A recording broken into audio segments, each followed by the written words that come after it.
Good afternoon and welcome to the regular board meeting for November the 28th, 2024. It's 1:07 p.m. and I'd like to call the meeting to order and acknowledge that the Sunshine Coast Regional District is located on the traditional territories of the Shishel and Squamish Nations. Directors, we do have a revised agenda in front of us today. It's bringing forward some Finance Committee Round 1 recommendations, as well as Committee of the Whole recommendations from this morning. And I believe that's, and Director Gabias.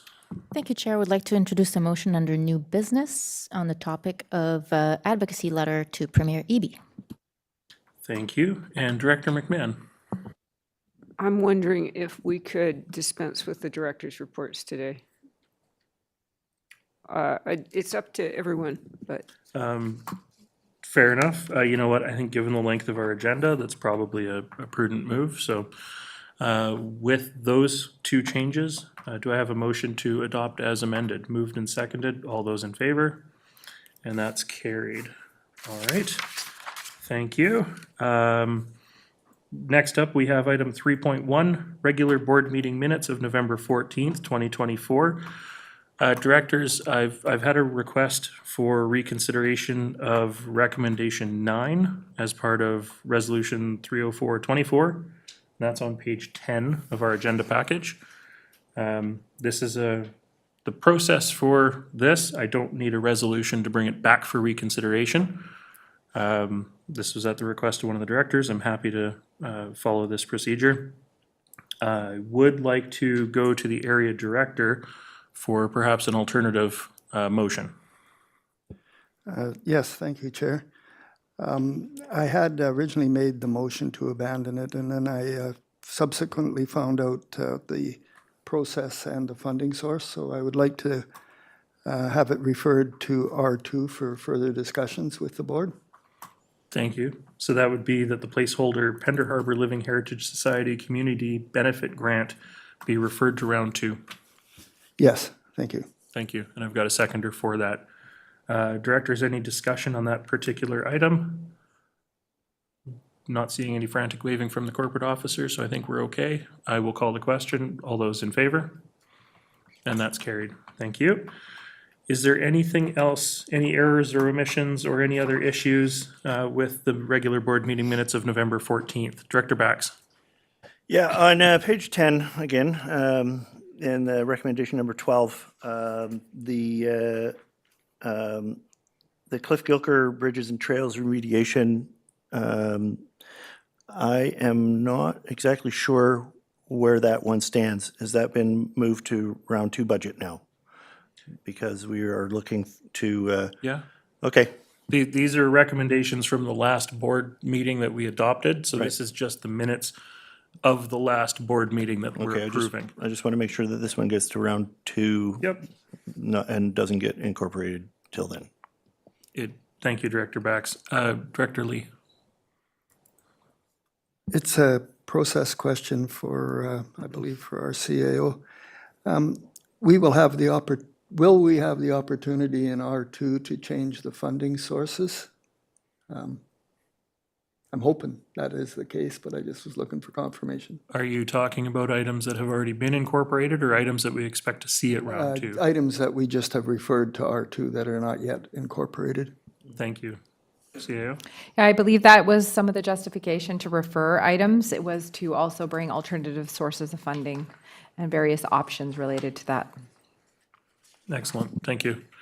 All right. Directors, not seeing any other hands up for errors or omissions. Can I have a motion to adopt the minutes? Thank you. Moved and seconded. All those in favor? And that's carried. All right. Moving into item 6, because we have no presentations and delegations. Can I have a motion to receive all reports and correspondence and such? Moved and seconded. All those in favor? That's carried. Thank you. First up, we have item 6.1, which is Committee of the Whole meeting recommendations 1 through 11 for November 14th, starting on page 19 of the agenda. Directors, before we adopt them as a block, is there any that directors would like to pull for further consideration?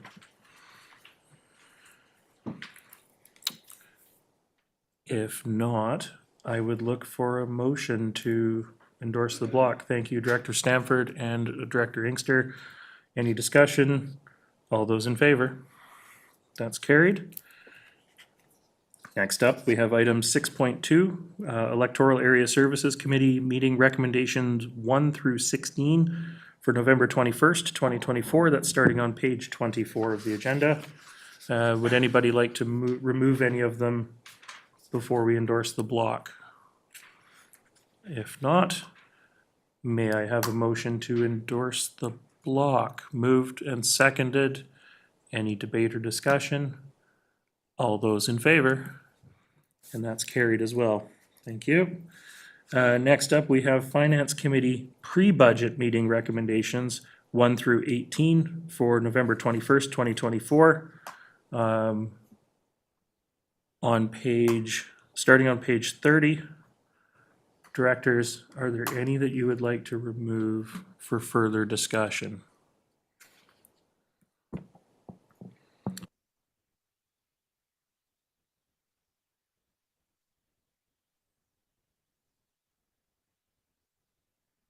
Thank you. Okay, I don't see any hands up, so I look for a motion to endorse the block, please. Moved and seconded. Thank you, Director Lee. Any discussion? All those in favor?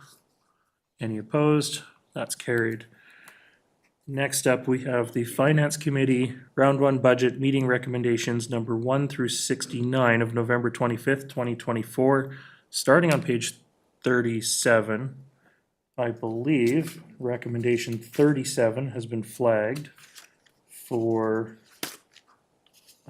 change. CAO, did you just want to? Yes, thank you, Chair. So subsequent in the meeting, we had made a change for Mason Road to be referred to round 2 to provide subsequent funding options in alignment with LGCAP. We had not done that for Field Road, so we would like to make the same request for the Field Road project, that it be deferred to round 2 with additional funding options be presented. Thank you. Thank you. So I'm looking for a motion to, so we're going to pull recommendation 37. Are there any other recommendations that directors would like to pull for separate consideration? I don't see any hands up. Okay, CAO, sorry, your hand is up. In that case, can I have a motion to endorse recommendations 1 through 69 except 37? Thank you, Director Inkster. Do I have a seconder for that? Thank you, Director Gabius. And I don't see any hands up, so I will call the question. All those in favor? And that's any opposed? That's carried. Now, recommendation 37.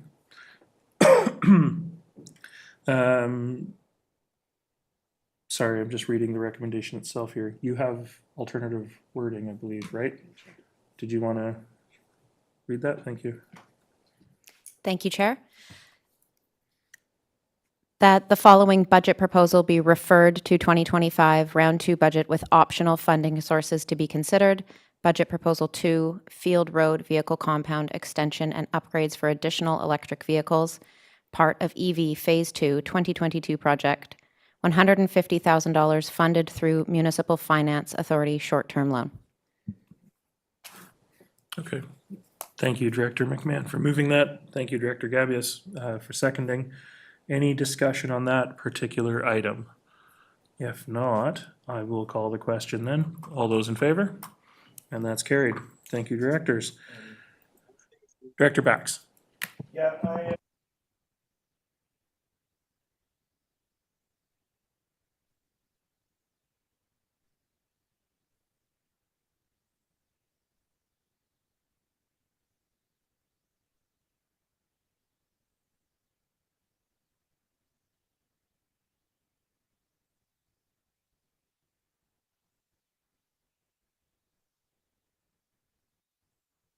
The recommendation reads, the Finance Committee recommended that the following budget proposal be referred to round 2 with Community Works Funds cost share options based on a reduced scope of work valued at 1.198 million. That's okay. Thank you. Better to get it now than at the end of the meeting after we've adjourned and gone home. So, thank you. Moving on, we have item 6.5, which is Committee of the Whole Meeting Recommendations 2, 3, and 9 from November 28th, 2024. That was this morning's meeting. That's starting on page 60. Directors, did you want to remove any of the three for further contemplation? If not, I would look for a motion to endorse the block. Thank you, Director Inkster. Do I have a seconder? Thank you, Director McMahon. Any other discussion on these three recommendations? If not, I'll call the question. All those in favor? And that's carried. Thank you. Next up, we have item 6.6, Highway 101 fencing removal project update and permit dissolution. And perfect, we've got staff coming up. There's an introduction to this one? Okay.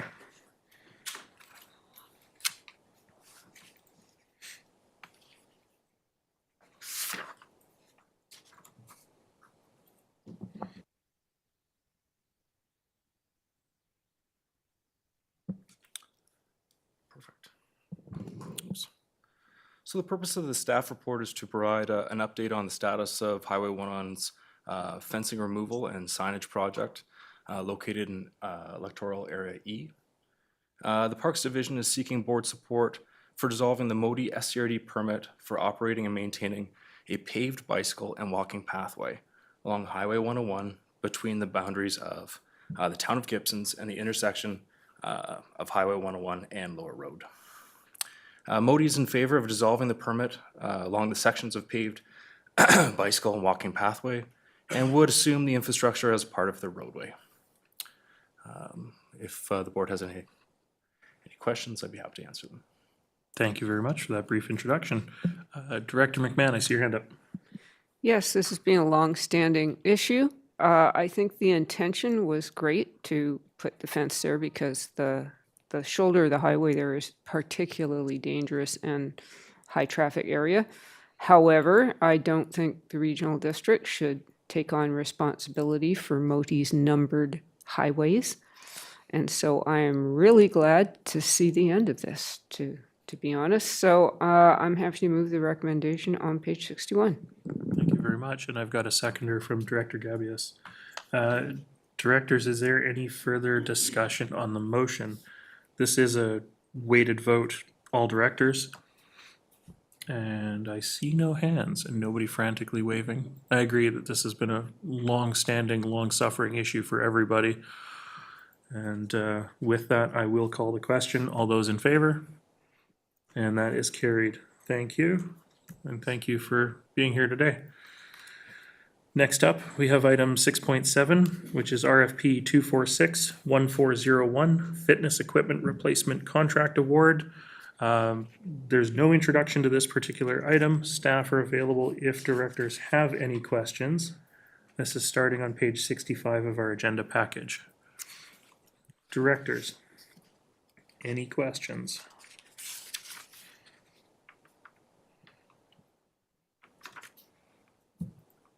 Any motions that anybody would like to make? Director Gabius? Now I'm looking for the page number. Yes, I will move the recommendations on page 65. Thank you very much. Do I have a seconder for those recommendations? Thank you, Director Stamford. So this is, again, all directors. It's a weighted vote. Any final words of wisdom with regards to this item on the agenda? Okay, I will call the question then. All those in favor? And any opposed? That motion is carried. Thank you. Moving on to page 67, item 6.8, RFP 243-7014, Environmental Flow Needs Assessment for Chapman Creek.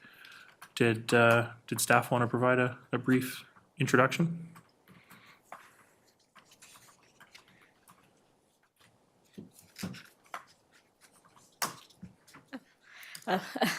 Thank you, Chair. I would like to present the report titled Request for Proposal, Environmental Flow Needs Assessment for Chapman Creek, and that the contract be awarded to Ecofish Research Limited. The purpose of this report is to request that the board award the contract for the environmental flow needs assessment for Chapman Creek to Ecofish Research Limited in the amount of $500,000. The scope of work for this project includes the development of an adaptive management plan to optimize the EFN for Chapman Creek, integrating updated EFN policy requirements. This project would allow for the implementation of a reduced EFN in the summer of 2025 and 2026, and will confirm if such a reduction could be implemented in the long term. In addition, the Sechelt Nation will play an integral role in this project, ensuring that the adaptive management plan reflects cultural values for sustaining Chapman Creek's ecological and community benefits. Thank you, and if you have any questions, staff will answer them. Thank you very much. Great introduction. I think this is a project that is well overdue, both with the conversations in the community as well as, short-term options that might be viable. Director McMahon? Yeah, subsequent conversations have led me to wonder whether there is a lot of practical benefit to reducing EFN requirements. However, we're a long way along the path here, and collecting, I guess, more environmental data about Chapman Creek is generally a good thing. This would only apply to regulatory requirements in 2025 and 2026. Would there be any impact in future years? Good question. Thank you for the question. And through the chair, this will look at any potential impacts in 2025 and 2026. And if the province deems that this is an acceptable change, it can be adopted into a water license, and we'll have the long term, we'll be able to reduce it. Okay. Thank you. Directors, any other questions or motions? Director Bax, I see you leaning for a microphone.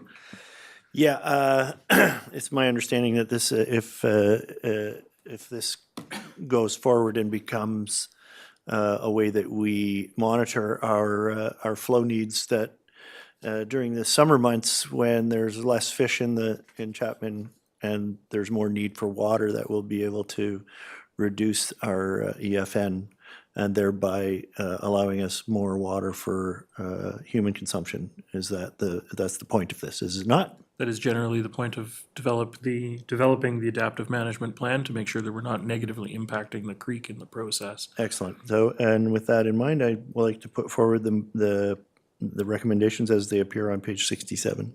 Thank you very much. Do I have a seconder for that? Thank you, Director Gabius. Is there any other discussion on this motion? If not, give everybody an opportunity. I will call the question. This is all directors weighted vote. All those in favor? And any opposed? That is carried. Thank you.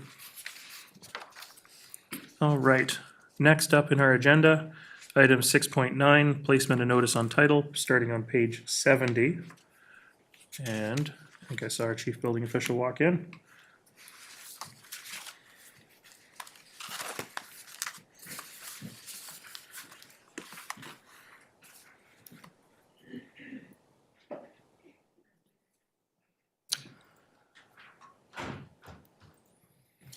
Good afternoon. Thank you and good afternoon.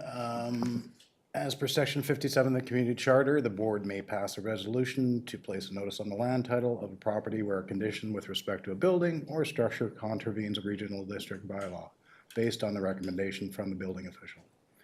Today's report outlines supporting information towards 2 such recommendations. Staff would be happy to answer any questions the board may have. Thank you. We're going to take them one at a time because I need to give people opportunity to speak if they're here, either virtually or physically.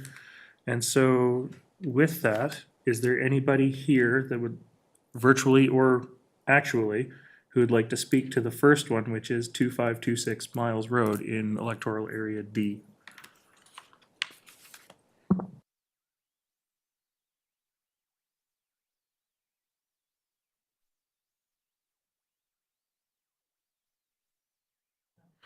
Okay, I don't see any hands from any possible proponents or property owners. So I will go to directors. Director Bax. Yeah, speaking to the first motion on Miles Road, I can see that what the property owner here has done is try to address the housing issue. And I was wondering if there is any way for staff or the property owner to go forward in trying to create, I guess what I'm seeing here is they've maximized the amount of livable space that they've put on their property, and they've gone beyond that, and so we're putting a notice of title on them. Is that the point? I'd just like to see that we can densify our properties when people take the initiative to create housing for people. So your question perhaps is for the planning department about, is there an option for them to bring multiple units such as this into compliance? Yes. Thank Yeah. you. Is there anyone in planning that could answer that question for me? Mr. Kennett, did you want to take a stab at it? I could take a stab at it. Manager Jackson might be better suited, but in this case, the zoning, precludes additional suites and only one suite per primary dwelling. Maybe I'll defer to Manager Jackson. I see he's online to explain what would be needed to overcome the zoning maximums for the property. Thank you. Manager Jackson. Thank you for joining us. Thank you. Yes, in terms of the zoning, it would be 2 dwelling units that's permitted at this time. It's, certainly a larger question we'll be asking through the OCP update and zoning bylaw update that goes with that to see where it's appropriate to consider more units on pieces of land. But at this time, the zoning on the property permits the 2 units. So this particular development that's taken place without permits is in contravention of the zoning. Hope that helps. Thank you. Thank you. And Director Lee, I see your hand up. Yes, thank you, Chair. This is a little alarming to me in that when you have a suite with a bedroom, you have to have a window a certain size to escape in case of a fire, and it becomes quite a life safety issue. I was wondering if we could comment on that. About the overall requirements perhaps, because it does say that, No, more along the lines that is this notice on title is appropriate action, or should we be taking a harsher action towards this, is why I'm asking the question. okay.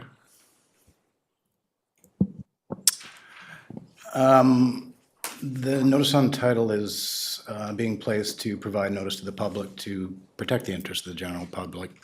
There may be safety concerns, however, the building division has not conducted an inspection and is currently unable to identify it. However, in general, we would proceed with enforcement according to the board policy, and any enforcement decisions should be probably discussed in not in a public meeting. Thank you. Did you have a follow-up or? No, that's very, very well said. Thank you. Thank you. I don't see any other hands up. Would somebody like to make a recommendation about 2526 Miles Road, electoral area D? Perhaps, Director McMahon. Yes, I move the staff recommendations on that file. Okay. And do I have a seconder for that? Thank you, Director Gabius. Any other discussion on the motion? If not, I will call the question. This is voting all directors. All those in favor? Any opposed? That motion is carried. Now, looking at the second property that is in front of us today, that is 5621 O'Brien Road, electoral area B. I understand the property owner is here today. Did you want to introduce it, and then we'll give an opportunity for the property owner to speak?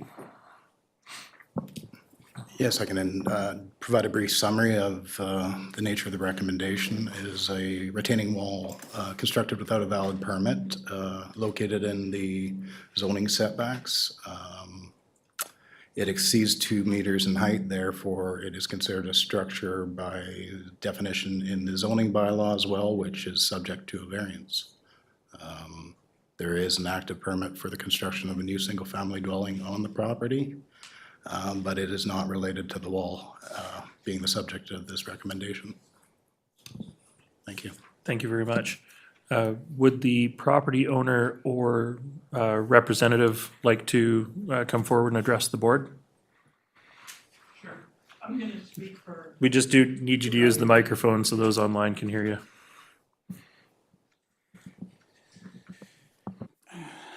I just came from pottery class.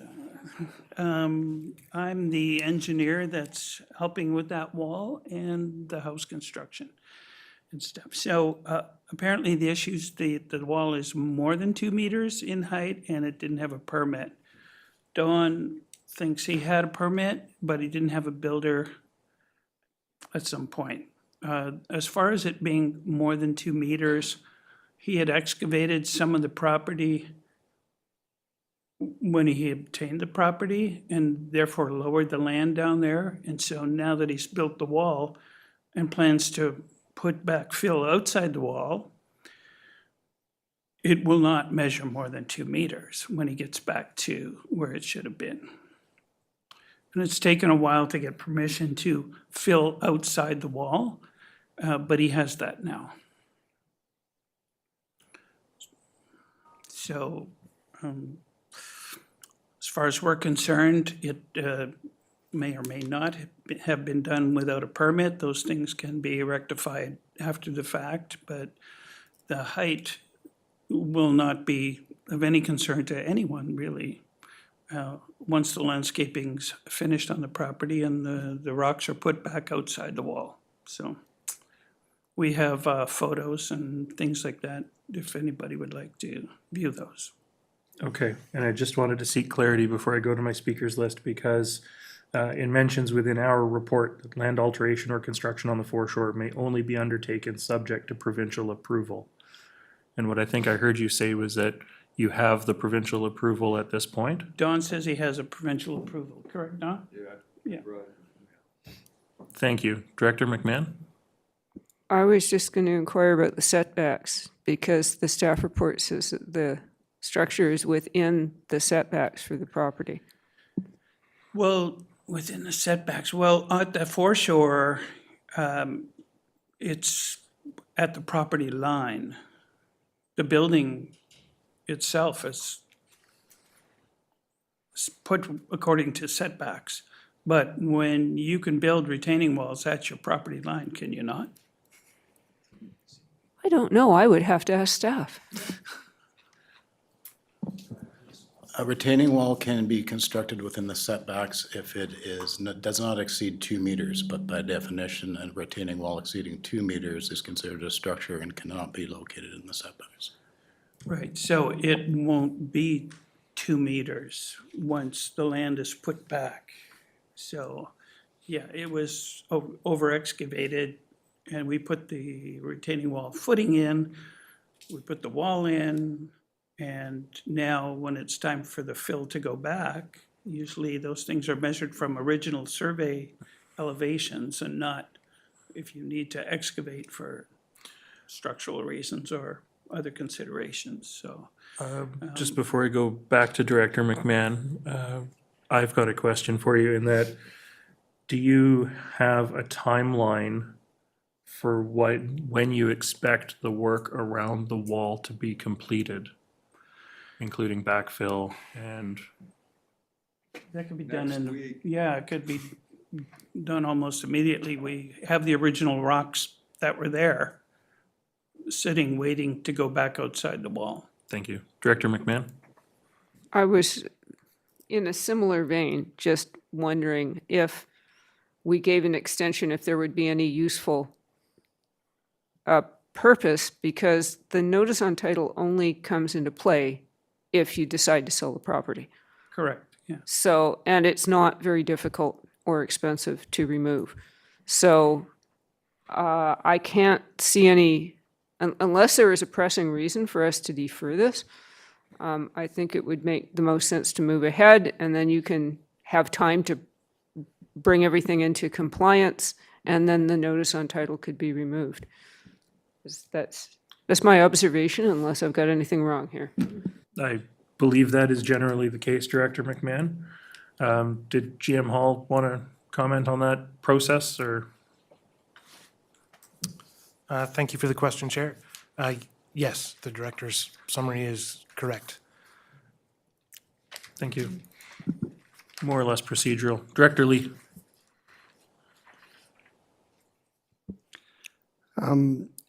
If we resolve the height of the retaining wall, and if we resolve the permit issue from the province, would that resolve all of the issues in the zoning bylaw? I understand that 722 is a little different than 337, so I'm not sure about that, that's why I'm asking. Thank you. GM Hall. Thank you. Staff can certainly explore that. If it helps with clarity, the notice on title here is related to construction without a permit. And I don't believe that that issue will be resolved by there is a path to resolving that issue, of course, but that is, apologies. The placement of fill will not make that issue go away. A building permit being processed will make that issue go away. Thanks. Thank you, GM Hall, for the clarity. Director Lee, did you have a follow-up, or? I'd like to say something if I could. Regarding not having. You got to come up to the microphone, though, because there are people who are online that can't hear you, so.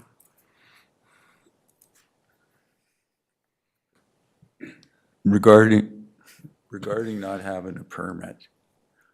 I actually had a permit since October. I didn't have a builder. All the wall was built in February, March. I didn't have a builder because you gotta have a proper builder, or else I would have done it myself. But I had this guy that I was testing to see if he knew how to build a house. But I actually had a permit, and they won't release the permit until you have a builder and their insurance. So I don't know if that makes a difference or not. Thank you. Directors, any further discussion? Director Bax. Yeah, what I'm worried about is that I heard some contradictory things here. Is that should he finish the wall and put the land back to its original grade, thereby the wall that he's built is less than 2 meters tall. It sounds like that's not going to satisfy the Building process. process, and the wall will remain at over 2 meters tall, even though even though there's going to be a portion of it under grade. Is that my understanding of it? Because we're looking, we talked about placing notice on title as a way of guaranteeing that he would return the property to its original grade, but it doesn't. But to me, that sounds like it's not going to solve the issue. The notice on title is not about returning the property to grade. It's making sure that the processes have been followed and that there is not a safety issue. If he brings it back into compliance, but it sounds to me like he with the wall as it is, there's no way for him to bring it back into compliance. Is that so? Mr. Kennett? Current path of compliance with the wall at its current height would require a variance in advance of a building permit, as well as consent from the province for land alteration in the foreshore. If the height of the wall can be reduced it might alleviate the need for a variance, and it would be simply provincial permission to alter the grade and a building permit issued and concluded. Thank you. Director Gabius. Thanks, Chair. That's an interesting one. So the path to compliance, as I understood Mr. Kenneth say, it's applying for a variance if the wall is still, like if those rocks are not placed where they should be and the wall is now 2 meters. So ask for a variance to get the building permit and then get the consent from the province. If they were to remedy, the applicant was to remedy the situation and put the rocks back within the next 2 months, what would be the most efficient way to deal with this issue? Would it be to defer this until they can fix it, or put the notice on title and then, I'm just trying to, the best scenario here. Trying to find what it is. Yeah, I don't know if there's anything you can say about that. Thank you, Director Gabius. GM Hall, I see you. Just before I come to you, I was thinking about this too, wondering if we deferred it for 60 days, if that would allow some clarity around the provincial approvals, around the final height of the wall, around getting a permit in place for that wall. GM Hall? Thank you, Chair. Nothing to add to what you just said. Thank you. And that would be entirely within our purview as board to approve, would be to defer it if we wanted to for, I don't think 30 days would be enough time over the, Christmas break to get all the work done, especially with the office closures. But Director Gabius, I see your hand up. Yes, my wheels are still turning, but yeah, I see. Well, how about you go to Director Stanford first? I'd like you. to hear what she has to say about Director Stanford. Through the chair, if we are going to come back and look at this in 60 days, I think it'd be really helpful to have some kind of map so we can see where the wall sits within the property and within the foreshore, and then that helps us determine how best to move forward. So I think the information will help us. Thank you. Director Paul. Thank you, Chair. I'm just looking for clarification because part of the report says that it was originally attended in May 19th, 2023. And there was no permits at the time for that. So this is a long process. This is almost the end of 2024. So it's not on us to provide the burden of proof of whether they have permits or not. It's on the homeowner, correct? So this is our safety thing of putting notice on title, which we've been told consistently in the past. We've made this decision quite a bit, that it's very easy to remove. But this is supposed to compel compliance with building zones, so building codes, so that we don't have people just building unsafe structure or into areas where they're not supposed to be building. So the permitting needs to be done for being so close to the setback from the ocean. So that has to be resolved before you go forward with anything. No matter the height of the wall, it's still inside that zoning area. So until that's resolved by the province, I think that we have to put the notice on title for now to protect us. I mean, it's a pretty simple thing to be removed later, correct? Administratively, it's not a difficult process to remove if everything's come into compliance. I'm seeing a whole lot of head nodding over there. Thank you. Director Lee. There was a lot of things said that made me change my mind as I was thinking. I was wondering if we could ask the proponent if they thought 60 days was enough for them to comply. I think we heard a little bit earlier that the reason for the delay was the changing of contractors between then and now. I believe that's what the property owner said. And so the question was, could you actually get this done in 60 days? And I have a second question, though, as well. 722 has issues where you have to get approval to work in that area, I understand. I'm not sure, like I say, I'm not sure of 722. So I would ask if that was true, that you need a QP to actually work within that area. Maybe we could find that out before we start. QP is what?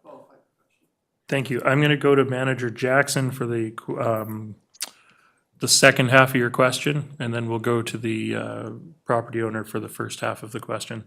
Thank you. Manager Jackson. Thanks for the clarification question here. Yeah, so in this particular case, it's actually a flood hazard development permit area that is subject to the property. So previously in 2021, a development permit for that was issued and it was renewed in 2023. It did not include a retaining wall of over 2 meters in height, so it was not considered a structure. It did note a retaining wall on the permit, but it was not of this height. So in this particular case, there's no development permit area required to have a QEP involved, qualified environmental professional, for clarity. And the zoning bylaw does not require that either in either 722 or bylaw 337 in this case. Thank you. Thank you, Manager Jackson. I guess the question for the applicant and the representative is a 60-day deferral enough time to get caught up on the process that you need to go through?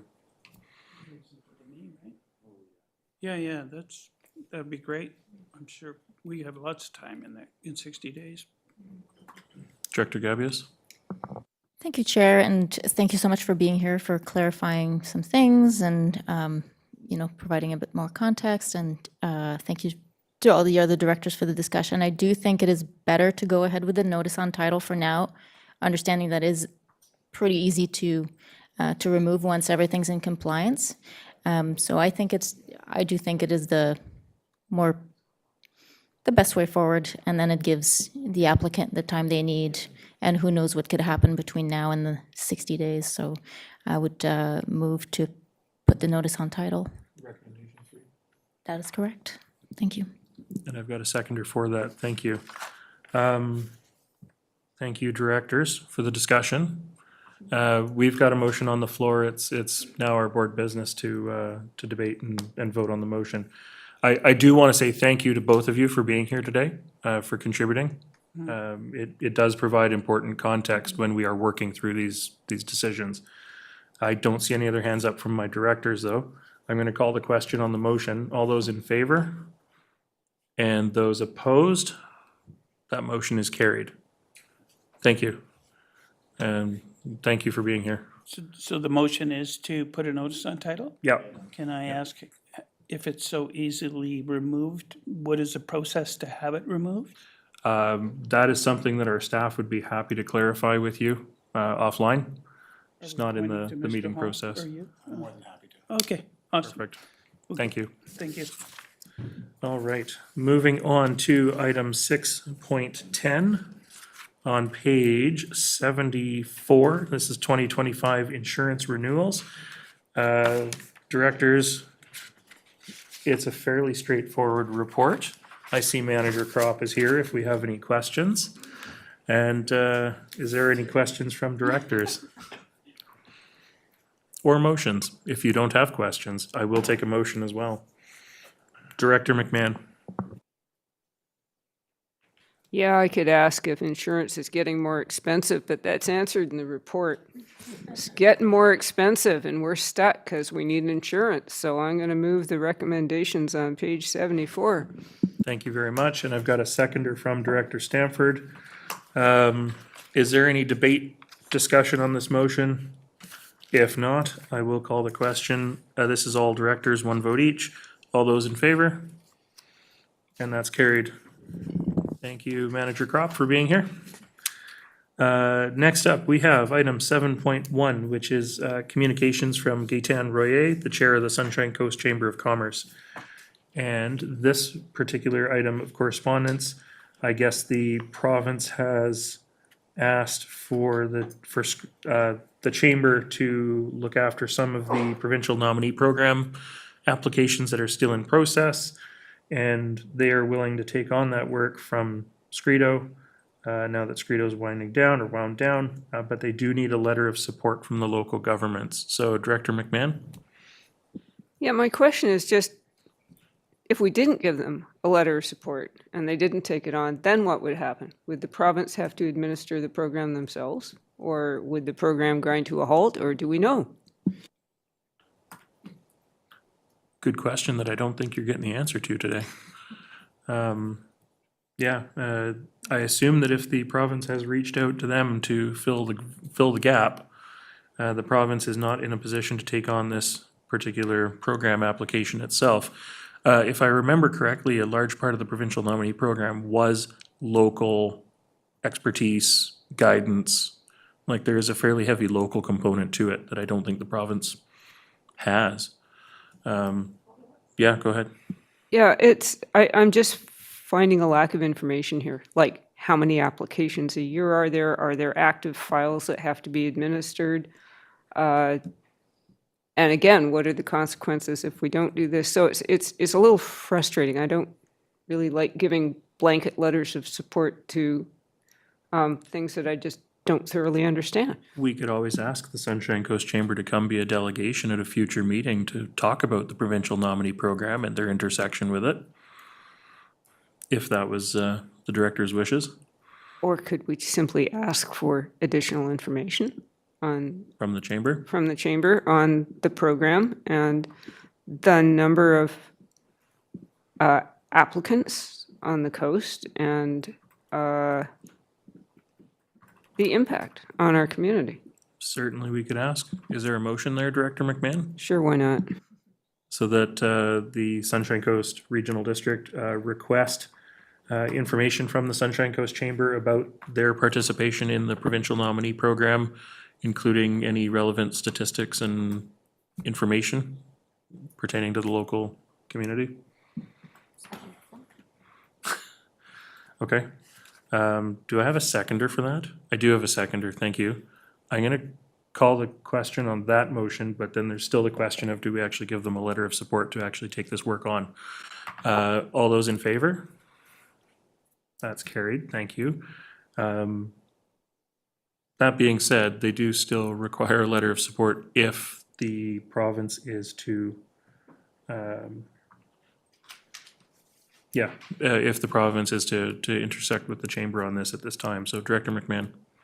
Again, is this a download by the province on a local organization? Do they provide funding to administer this program? They do provide funding to the organizations that run the PNP program to administer that program. See, more information that wasn't there. Just saying. I only know about it because of the intersection when Scredo was running it. So, Director Bax. I just have a question about process for this type of thing. So when a constituent comes forward and they're looking for a letter of recommendation, what's the best way for them to get it before us on the board? They can send it to their area director or the board chair, and we can get it onto an agenda for discussion. Okay, very good. That's ultimately how this one came through. It was sent to then Chair Lee, and we're just at a position now where we're getting it onto an agenda for discussion and action. So if the board does not wish to make a motion at this time further than the invitation for more information, then that's the case. I don't see any other hands up. So we're going to move on in our agenda to item 8.1, which is a motion for which notice has been given from Director McMahon. So Director McMahon, over to you. Sorry, I am going through here. Right. I had to go back to the front of the agenda. So, understanding that the province is the one that legislates boundary extensions, I'm still fairly frustrated that the directors have not been given information on the applications that are being considered by the town of Gibsons.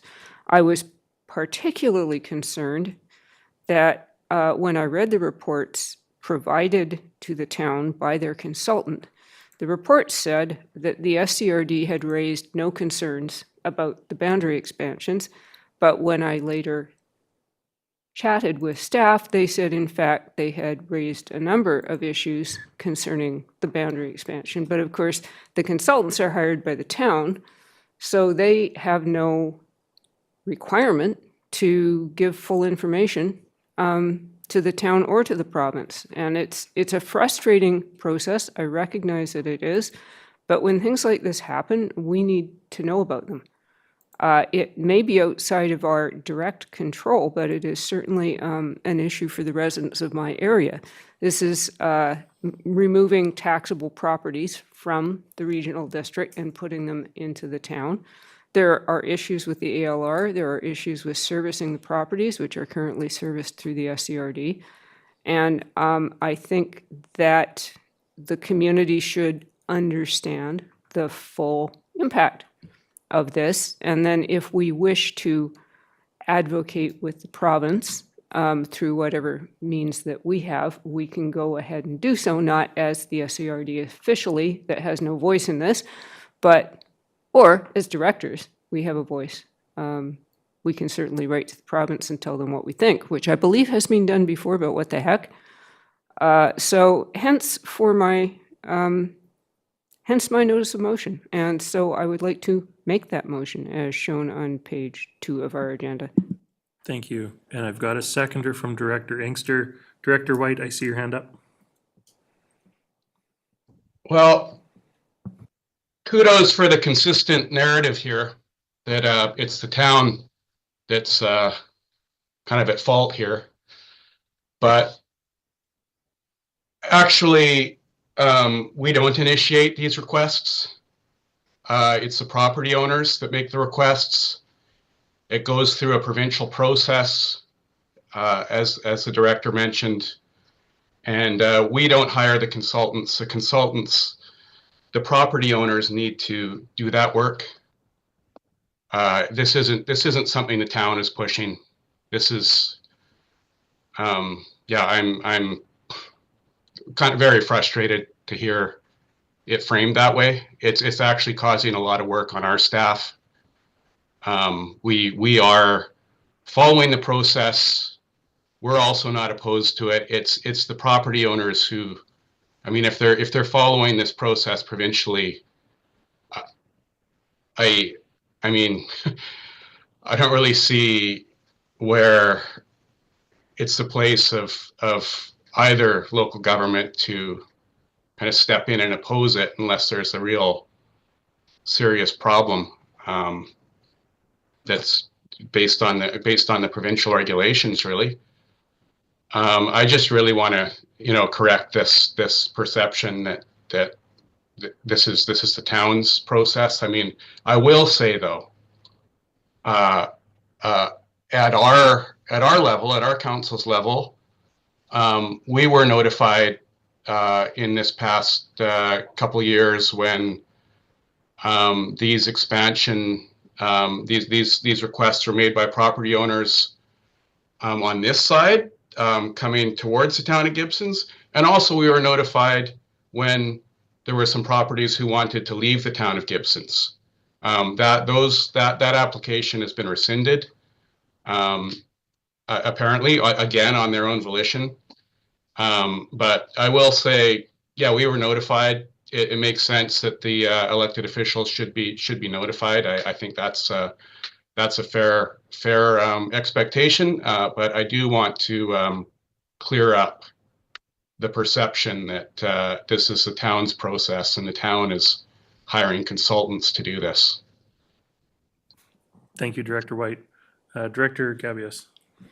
Thank you, Chair. I understand Director McMahon's, the purpose is to not be in the dark and to get the information when this happens so that you're not taken by surprise.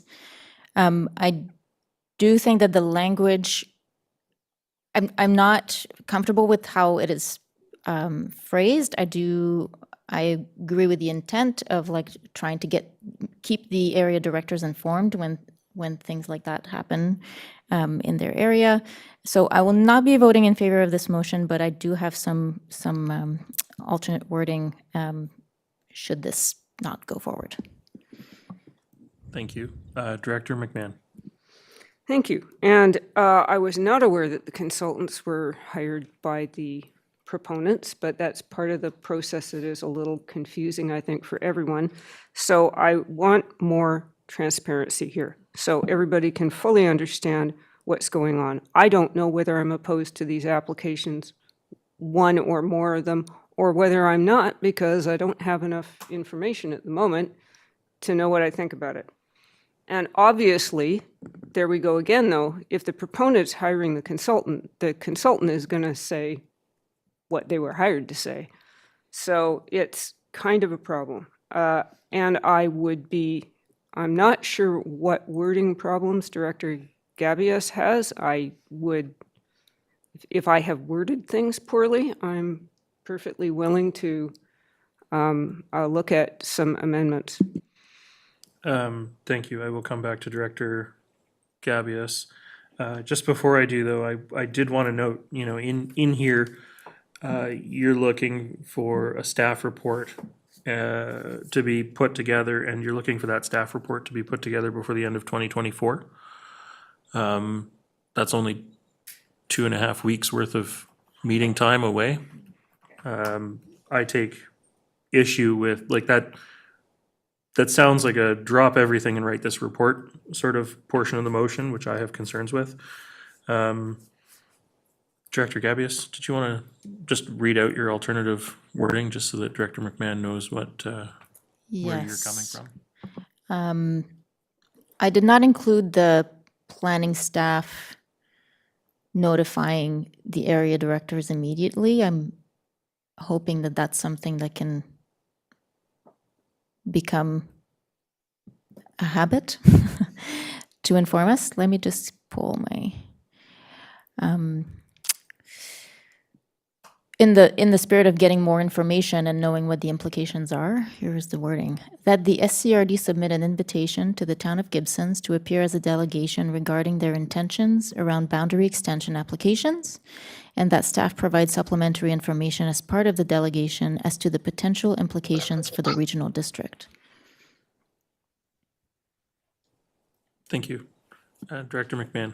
And so I'm disagreeing because I don't think we should put the town in the position of defending this application, which is, after all, a provincial process. Perhaps, yeah, I'll stop there. Director White. Thank you, Director McMahon. I don't know how, we actually wouldn't be able to entertain that delegation because it's not in our jurisdiction. That's against our policy. So you can make the motion, but I think we'd probably have to automatically turn down that delegation. Thank you.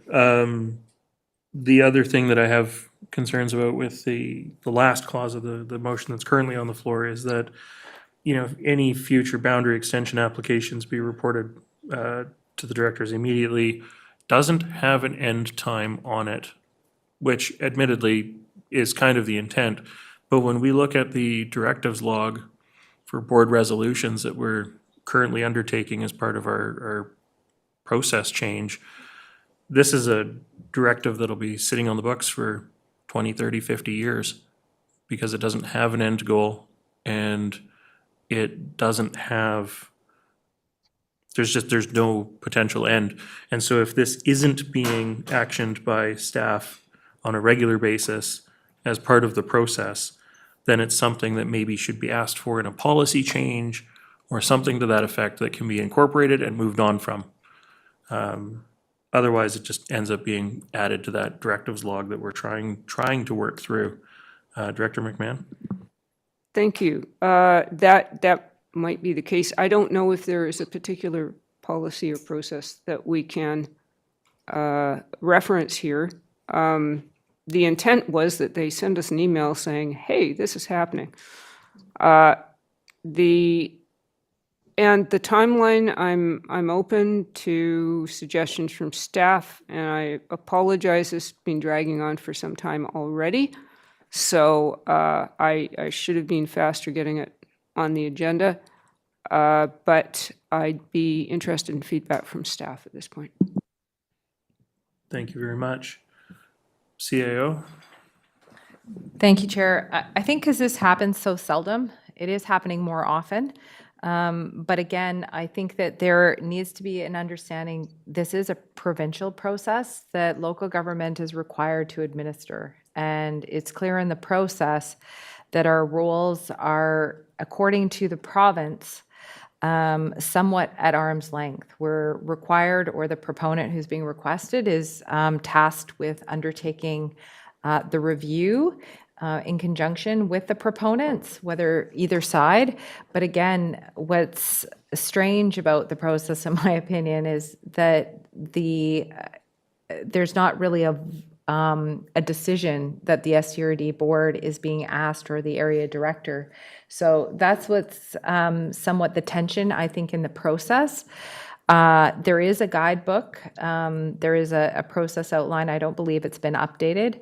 But I think just getting clarity on, roles of each side, because again, yes, this sometimes happens where for the first time, a municipal area wanted to be part of the regional district or removed from the municipal boundary. So again, we're happy to provide some high-level overview, to provide some input. From a policy perspective, again, it's not us to administer a policy. It couldn't be a board policy because it's legislated. So even if we did create a policy, it could speak to procedures on how we filter information when these things happen, and potentially that could be a policy or a procedure from the board's perspective, so you know who's responsible for what. So at a high level, we can provide that information, and in this particular case, we can work with our Town of Gibson's staff and just work on where the process is with them, what they have to undertake, and who's responsible. Because I think this is a real learning, and because it just doesn't happen very often. Thank you. I'm going to go to Director Lee because he hasn't had a chance to speak, and then I'll come to Director White. Thank you, Chair. Perhaps I'm not reading everything into it I should, but it appears like the request is simply to say when our staff replies to something like this, that the area director gets copied on it, which would then give the area director knowledge of it, and also the opportunity to advocate for or against with the provincial government.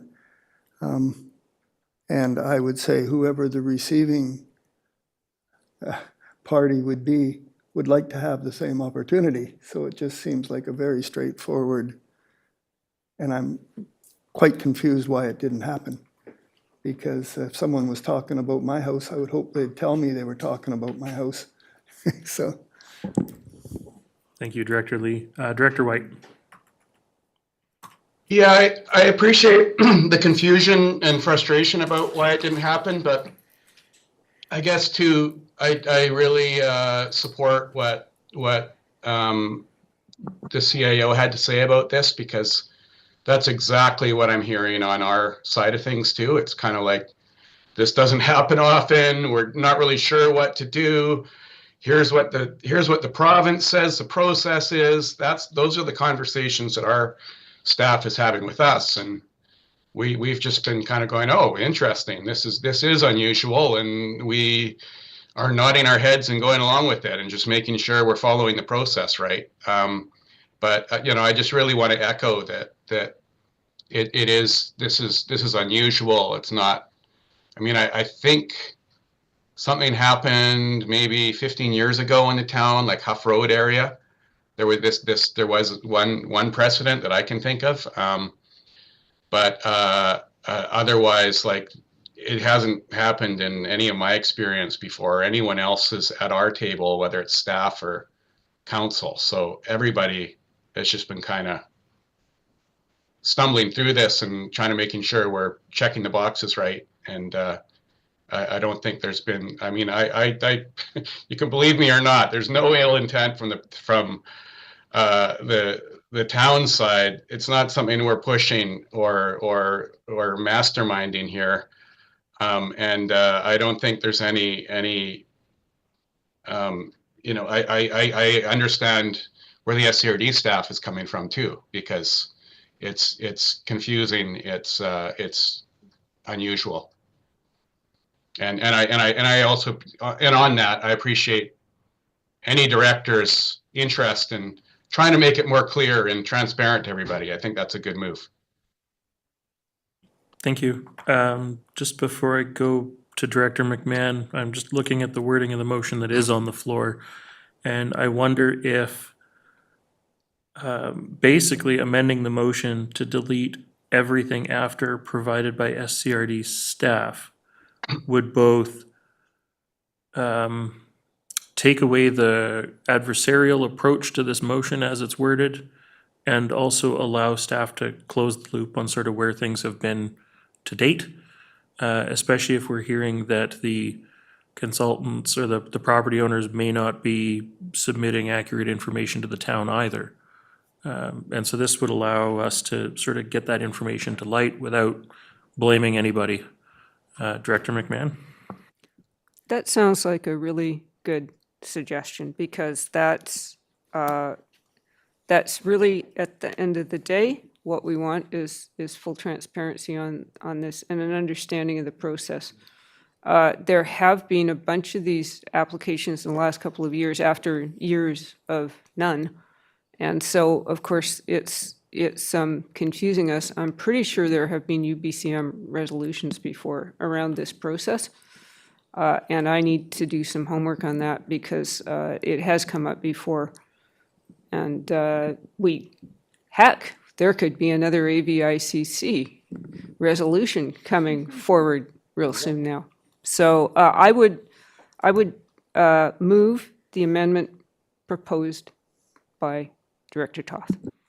Thank you, and I've got a seconder for that, and just so it's clear, the motion would, if this amendment passes, the motion would read that staff provide a report on recent boundary extension applications to include Area E properties in the town of Gibsons, including details of the feedback provided by SCRD staff, period. That would be the whole motion, short, sweet, to the point. Director Gabius, I see your hand up. Just a quick comment, really. This is the fun part of what we do. Really appreciate the discussion that just happened, because, really highlighted the fact that we don't know much on both sides, and that we need more information and we need more transparency. And I think ultimately this lands us in a good place, and really appreciate the comments from Director McMahon and Director White. Thank you. Director Inkster. So this just speaks to the past, not the future? Correct. For the moment. I guess the question is there anything that would be needed of the board to change the way boundary extensions are reported out? Like, is there a process that slipped in this particular case, or is there a process change that needs to happen? So maybe I'll look over to the CAO for that.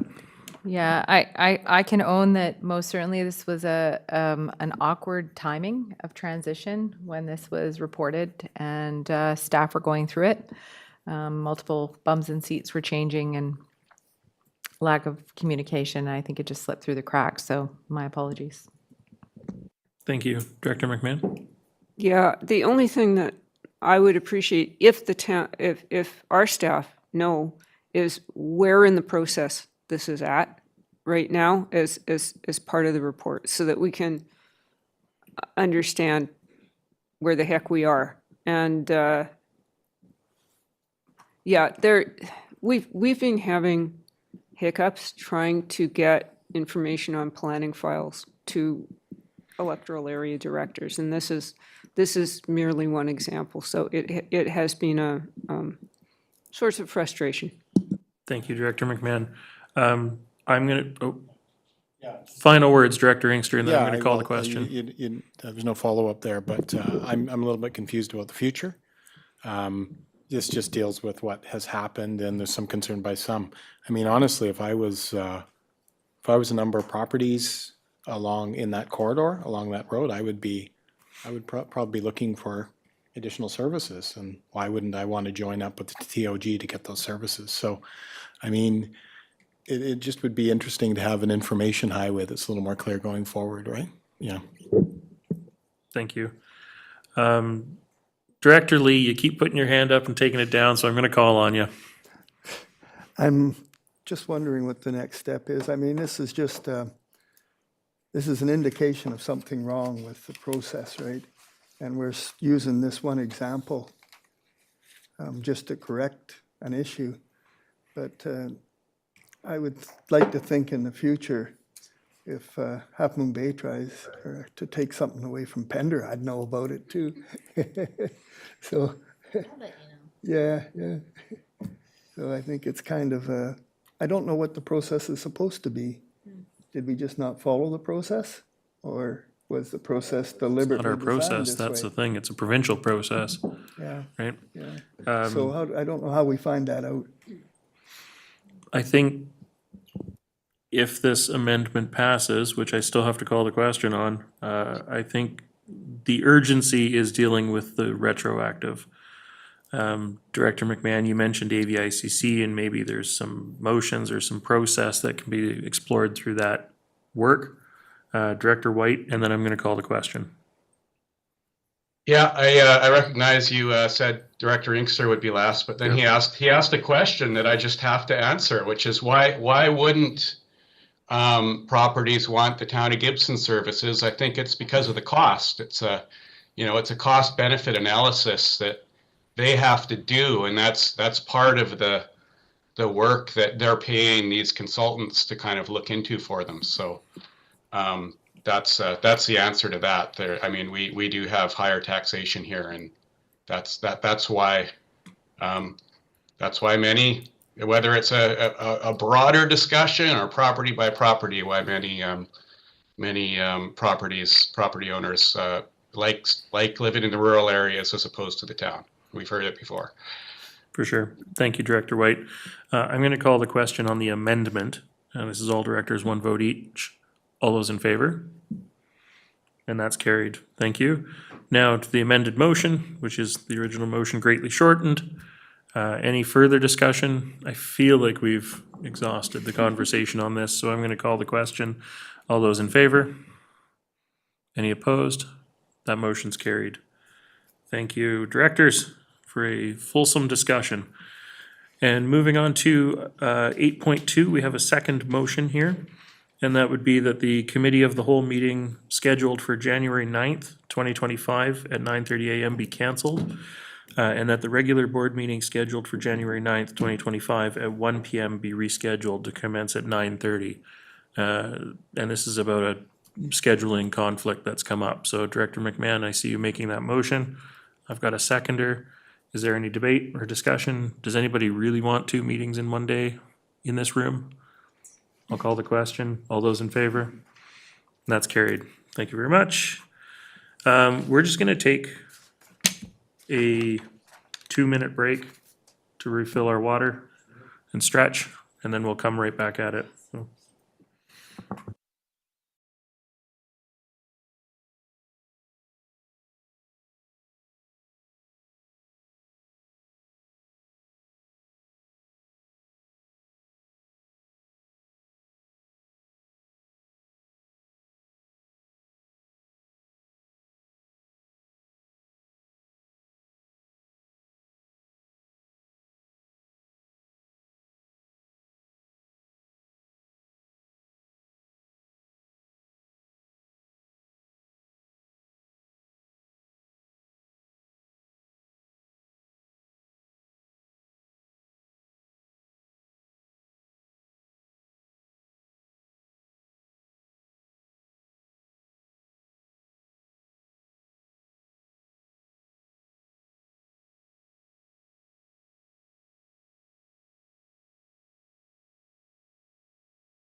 And welcome back to the Regional District Board meeting for November 28th, 2024.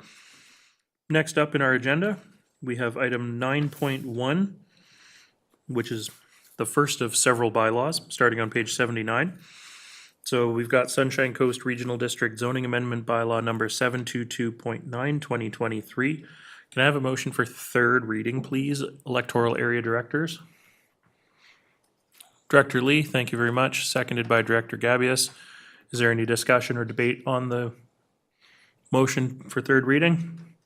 If not, I'll call the question. All those in favor? And that's carried. Thank you very much. Now, Sunshine Coast Regional District Zoning Amendment Bylaw number 722.9, 2023. Same bylaw, just like last time, but this time it's adoption. Can I have a motion for adoption? Moved and seconded. Any further discussion? All those in favor? And any opposed? That's carried. Thank you. Page 81, bylaw number, item number 9.2, Sunshine Coast Regional District Zoning Amendment Bylaw 337.123, 2023. And this is for third reading. Can I have a motion, please? Director Lee, thank you. Do I have a seconder from the electoral area directors? Director Gabius, thank you. Any discussion on the motion? If not, I will call the question. All those in favor? And that's carried. Thank you very much. Now, Sunshine Coast Regional District Zoning Amendment Bylaw number 337.123, 2023. Can I have a motion to adopt the bylaw, please? Thank you, Director Lee. And do I have a seconder? Director Gabius, thank you. And I don't see hands, so I will call the question. Electoral Area Directors, all those in favor? And that is carried as well. Next up, we have item 9.3, West House Sound Official Community Plan Amendment Bylaw number 640.6, 2024. This is, I'm looking for a motion for third reading. Thank you, Director Stamford. And I've got a seconder from Director McMahon. This is on page 83 for anybody following at home. I see no hands up. I will call the question. Electoral Area Directors, all those in favor? And that is carried. Thank you. Moving on to item 9.4 in our agenda package. This is on page 86. Sunshine Coast Regional District Zoning Amendment Bylaw number 722.10, 2024. I'm looking for a motion for third reading of the bylaw amendment, please. Moved from Director Stamford, seconded from Director Gabius. Any discussion, debate, last minute changes? All those in favor? And that's carried as well. Okay, next up, item 9.5, Sunshine Coast Regional District Zoning Amendment Bylaw number 722.4, 2023. This is for first reading. Electoral Area Directors, would somebody like to move this? Director Gabius moving it. And do I have a seconder? Thank you, Director Stamford. Is there any discussion, debate on the motion or the bylaw? This is only for first reading. We'll see this a few more times. So I'll call the question. Electoral Area Directors, all those in favor? And that's carried. Thank you. Next up, we have Sunshine Coast Regional District Zoning Amendment Bylaw number 722.11, 2023. I'm actually looking for one motion for first, second, and third reading. Thank you, Director Gabius. Do I have a seconder for that, Electoral Area Directors? Anybody? Thank you, Director McMahon. Is there any discussion or debate on the motion? If not, I will call the question. All those in favor? That is carried. Thank you, everybody. That's the end of bylaws for today. We struck director's reports, and so we're going to go to new business with Director Gabius discussing the advocacy letter. Yes, I've circulated the letter ahead of time. So basically, it's an attempt to a new way to advocate. So sending a letter to Premier Eby as the NDP government is still crafting or finalizing their mandate letters. It's taking a little longer than typical, so we have a bit of a window. So why not send them a letter asking them to collaborate better with local governments? That's the major theme. But there are also some issues that we would like them to pay more attention to. So do I need to read the motion? Those following along at home will have no idea what you're talking about Okay, if you so don't. then I'll read it out. Okay, so that, it's a little long, so apologies. That the SCRD endorsed the collaboration with local governments advocacy letter to be sent to Premier Eby asking for better collaboration between the province and local governments, as well as support on the following topics. Reconciliation, which needs to be supported locally to actually work, not imposed from offices in Victoria. Support for BC ferries as an essential public service. Reliable transit expansion funding. Regional active transportation support and integration in rural areas. Connective docks and roads for essential transportation. Local involvement and input in oversight of BC housing contractors and operations. Local engagement in rural area subdivision approvals and stormwater management in support of regional and fringe area planning, especially in response to climate change, flexibility for local recycling services to expand in order to meet diversion targets, and a willingness to prioritize our need for collaborative water supply solutions between First Nations and local governments, and supporting these solutions by reducing provincial red tape. That is the end of the motion. And we are hoping that this letter can be supported by District of Sechelt and Town of Gibsons as well. Thank you. So you're moving that, Director Gabius? Okay, it's sort of your motion. Did somebody want to second that before I go to speakers? Thank you, Director McMahon. I see Director McMahon first, then Director Inkster, then Director Stanford. Yes, we should sorry, I can't talk anymore. We should CC this to our new MLA, just a suggestion. Thank you. I think that was actually discussed. I'm not sure why it wasn't in the motion. Director Inkster. Yeah, just to check, I'm looking for some hot button issues that we're dealing with right now. I see housing. Where was the addictions?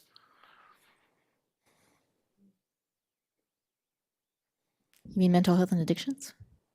Yes. Yeah. Yeah. It is not in that list, which does not mean that we can't advocate for that at a later date. Is this something that you are wanting to add to this letter?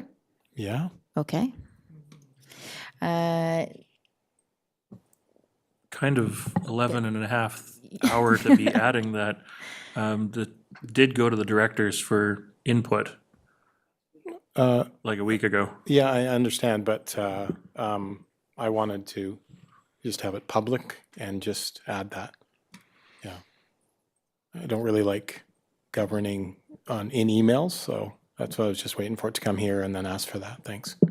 Okay, it's a fair conversation. I don't know how that'll change given the fact that it's going to the District of Sechelt for endorsement and the Town of Gibsons as well.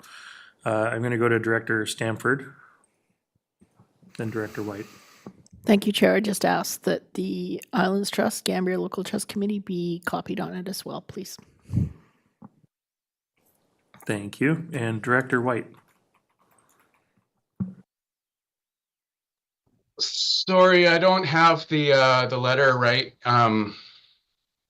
in front of me at the moment, but I do believe there's something in there in that draft about public safety, and that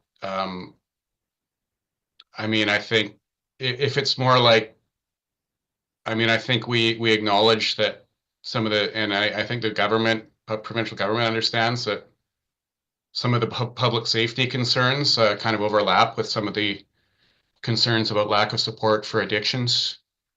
But, you know, I also think that could easily be integrated in there and still capture the whole spirit of in the language. I mean, if there's something about addictions that could be integrated to that public safety line, yeah.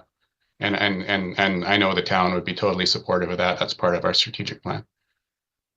Thank you. And I think District of Sechelt will be supportive too. I just want to make sure that we haven't already got a letter, you know, with 2 signatures on it, waiting for a third, and now we have to rewrite it. But Yeah. I think we can follow all that up offline. Yeah. Director Inkster, are you content that your concern around addictions and mental health have been heard, or did you want to amend the motion just to add that bullet point? I'm comfortable that the chair said that he would make sure that addictions and the healthcare component of that was in that letter as part of a mandate to the government to work with us on a number of concerns of our local communities. Yep. Okay. Thank you, Director Inkster. Mental health and addictions. Sorry. Getting a, okay. Okay. You're good? Okay, I don't see any other hands up. I'm gonna call the question then on the motion that's on the floor. All those in favor? Any opposed? That motion's carried. Thank you. All right, we don't have any other new business. We do have an in-camera session, so I look for a motion that the public be excluded from attendance at the meeting in accordance with section 90, 1A, C, and K of the community charter. Somebody, anybody? Moved and seconded. All those in favor? And that's carried. Thank you. And we don't have anybody in our physical gallery. Is there anybody online who wishes to ask a question? If not, we're going to go in camera.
And welcome back to the regularly scheduled board meeting, board meeting for November the 28th, 2024.